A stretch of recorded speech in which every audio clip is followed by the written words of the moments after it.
O presidente do Tribunal Superior Eleitoral, o ministro Edson Fachin, voltou a falar em sessão plenária e em reunião com os tribunais regionais que a democracia e a justiça eleitoral estão sob ataque e correm sério risco.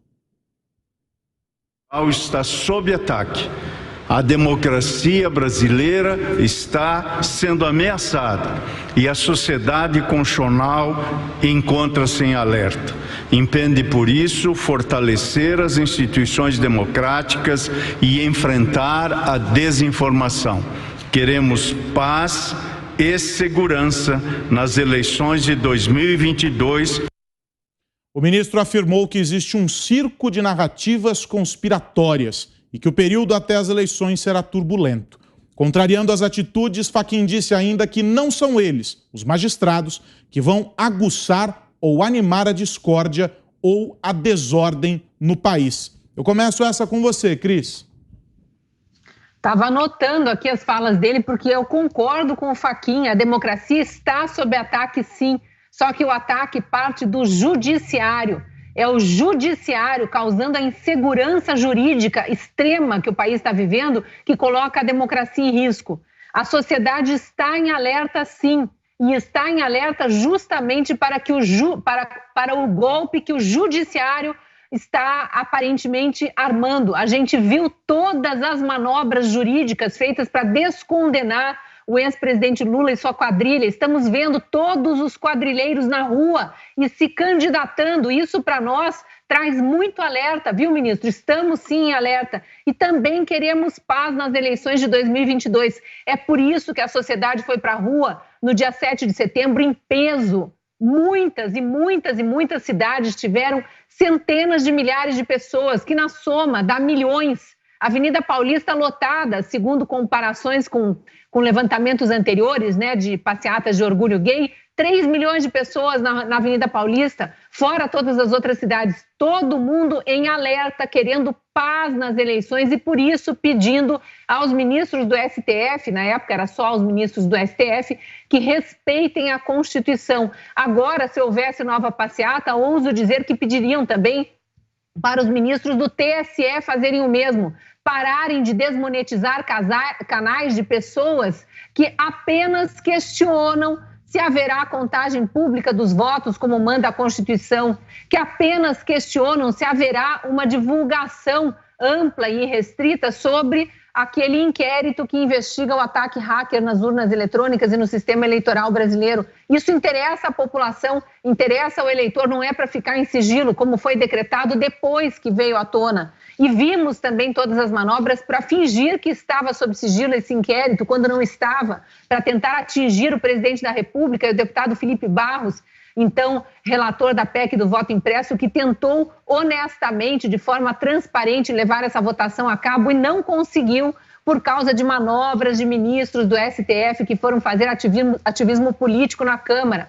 Todo mundo está em alerta, todo mundo acompanhando, todo mundo vai estar mais atento do que nunca nessas eleições. Pode ficar tranquilo que a sociedade é pacífica, mas quer o respeito à Constituição da República e quer que os poderes ajam de forma independente, cada um fazendo o que lhe cabe e não invadindo a esfera do outro. Bom, eu me despeço da Cristina Grêmio, ela precisa nos deixar hoje um pouco mais cedo. Cris, obrigado pela tua participação até aqui. Até a semana que vem. Eu que agradeço. Obrigada, bom fim de programa a todos. Mestre. Bom, a democracia e a justiça estão ameaçadas mesmo por eles. Começando pelo homem aí que apresentou ao Brasil a Macedônia do Norte e seus hackers, né? Que estão aí conspirando contra o sistema eleitoral, que é a prova de qualquer hacker. Eles não sabem o que diz, não sabem o que diz. É difícil entender qualquer frase do Fachin, mas essa deu para entender. Né? Corre em sério risco, democracia e justiça, claro, com um homem desses na presidência do TSE, tendo como vice o Alexandre de Moraes, que vai assumir a presidência daqui a pouco, como é que a democracia não estaria sob risco?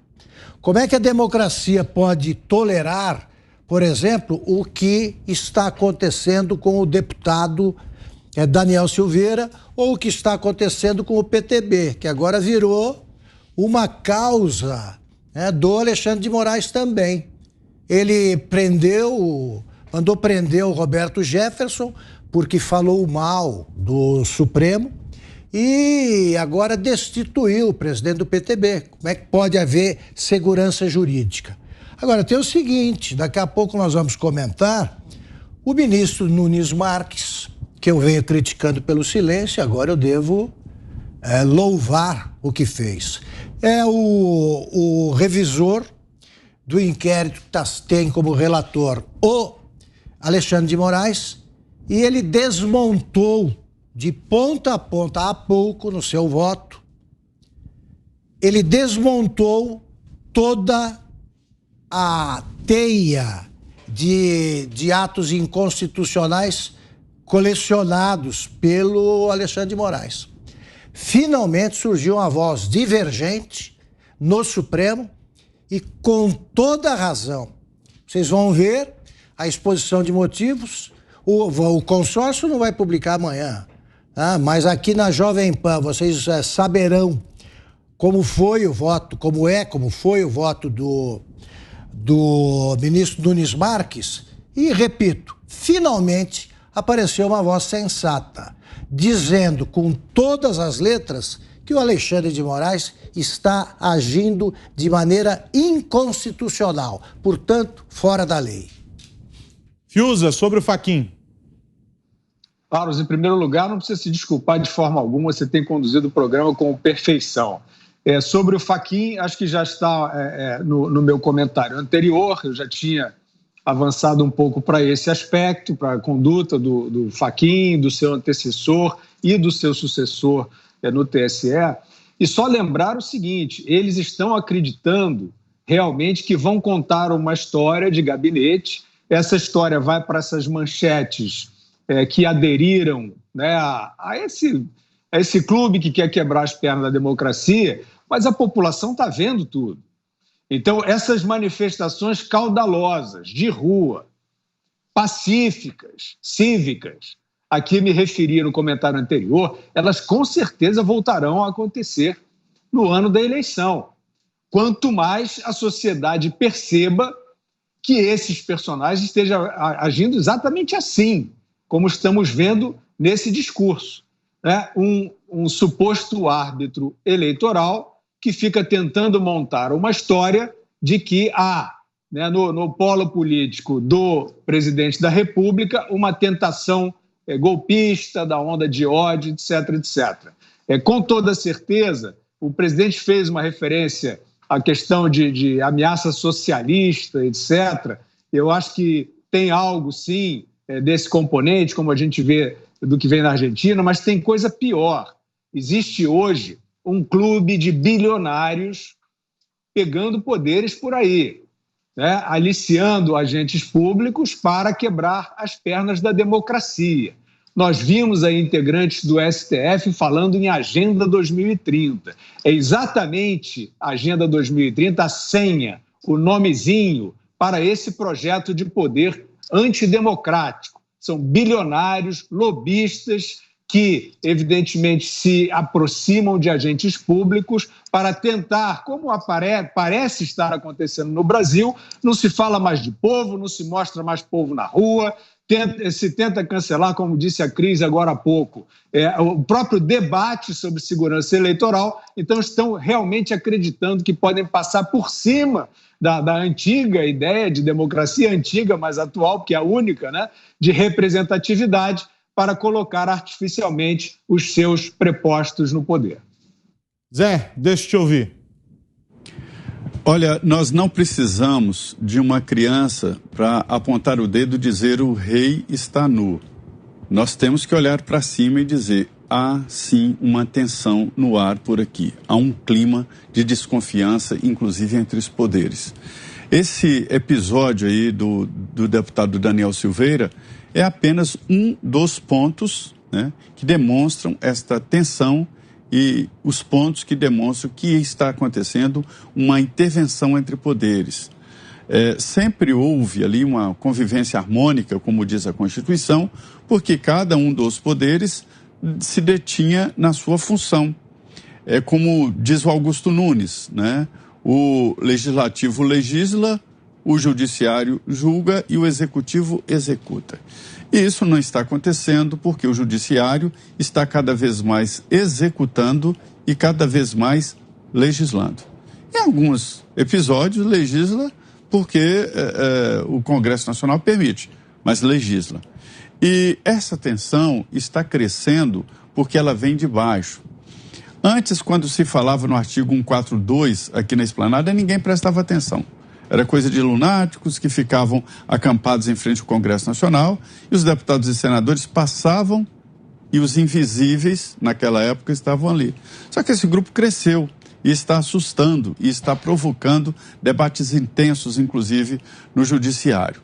Por outro lado, a gente vê governos que estão sendo pressionados e que têm que defender as suas competências. O governo deve defender a sua competência segundo a própria Constituição. E é isso que provoca esta instabilidade.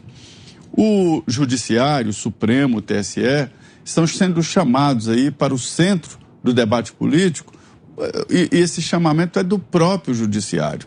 E é aí que força o presidente Jair Bolsonaro a fazer um discurso assim para os integrantes das Forças Armadas. Foi um discurso fechado, sério e que deve ser prestado atenção, né? Nós temos que prestar atenção e ver exatamente isso. E aí vem o presidente do Tribunal Superior Eleitoral. Eu, quando cheguei aqui, cobri o Supremo Tribunal Federal e entendia o papel do Supremo como exatamente de julgar, decidir e ser o guardião da Constituição. É o controle da constitucionalidade, como se diz. E aí, quando o Supremo Tribunal Federal e o Tribunal Superior Eleitoral, que todos acreditavam de olhos fechados, e que a gente vê que não é bem assim, é isso que produz esta instabilidade e esta tensão. Não é ataque contra a democracia, pelo que eu entendo, e não é nenhum ataque contra o processo eleitoral. Se o ministro Edson Fachin tem informações de pessoas, de nomes e de ataques contra os poderes constituídos, contra a Constituição e contra o sistema eleitoral, ele tinha que agir, né? Ele já tinha que vir com a resposta pronta e não com o discurso pronto.